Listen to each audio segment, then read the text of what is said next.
Foundations of Amateur Radio. A week ago, I unexpectedly had my gallbladder removed. As emergencies go, I was lucky to be in a major metropolitan area with a remarkable hospital supported by a group of humanity whom I've never much interacted with in my life. The staff at Sir Charles Gairdner Hospital were, without exception, amazing. From the orderlies to the nurses and everyone behind those, I interacted with about 50 people directly during my stay, and every single person had a smile to share and an encouraging word to give. As life experiences go, it was as uplifting as I've ever had the opportunity to celebrate. Sure, it hurt like hell and there were things I'd rather not have to try again, but on the whole it was, if not pleasant, at least memorable. Recovery is going to take a little while, and I understand my voice is expected to return to normal in a few weeks, having been intubated for most of a day.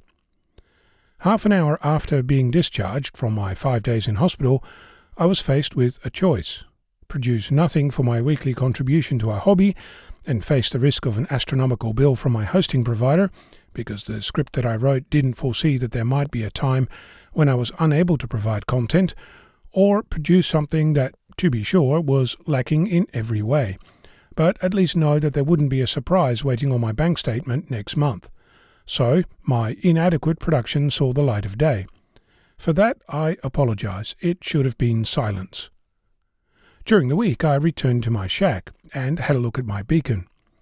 As you might recall, I've been using weak signal propagation reports, or whisper, in my shack for a while. According to the logs, the very first time was in November of 2017. At the end of last year, I took delivery of a Zactec desktop whisper transmitter, which has been reported on air over 16,000 times since. I've only been using the 10-metre band, and it's been heard as far away from me in Western Australia as the Canary Islands, the home of Johan, Echo Alpha 8, Stroke Delta Foxtrot 4 Uniform Echo, and Peter, Echo Alpha 8, Bravo Foxtrot Kilo, who between them reported my signal nearly 90 times. It's remarkable to note that this is a distance of over 15,000 kilometres on the 10-metre band, using only 200 milliwatts. During the week I made another milestone, a report in the opposite direction across the Pacific Ocean to mainland USA. While that didn't break any distance records, it was a thrill to see a report from the Maritime Radio Historical Society logging whisper signals using Kilo Papa Hotel. Other things to note about these reports are that it's been heard across 81 different grid squares by 144 different stations from all directions of the compass. During my hospital stay and since, I've come to appreciate setting little goals, little personal achievements that in and of themselves are not meaningful to anyone but me, and in some cases my medical support team. It reminded me of a time when I attempted to achieve this in amateur radio, making a contact every day. Looking back over my logs, I can tell you that I've not managed to maintain that, though technically, on average, given that I host a weekly net and there's generally more than 7 people who join in, I could claim an average of 1 QSO per day, but both you and I would know that that was stretching the truth somewhat. It occurred to me that my signal report by Kilo Papa Hotel could be considered the beginning of my new 10-metre adventures.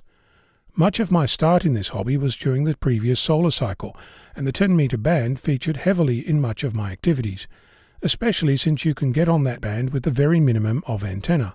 A quarter wave on 10 metres is a 2.5 metre whip, and that can fit even on my car, and it did, for years.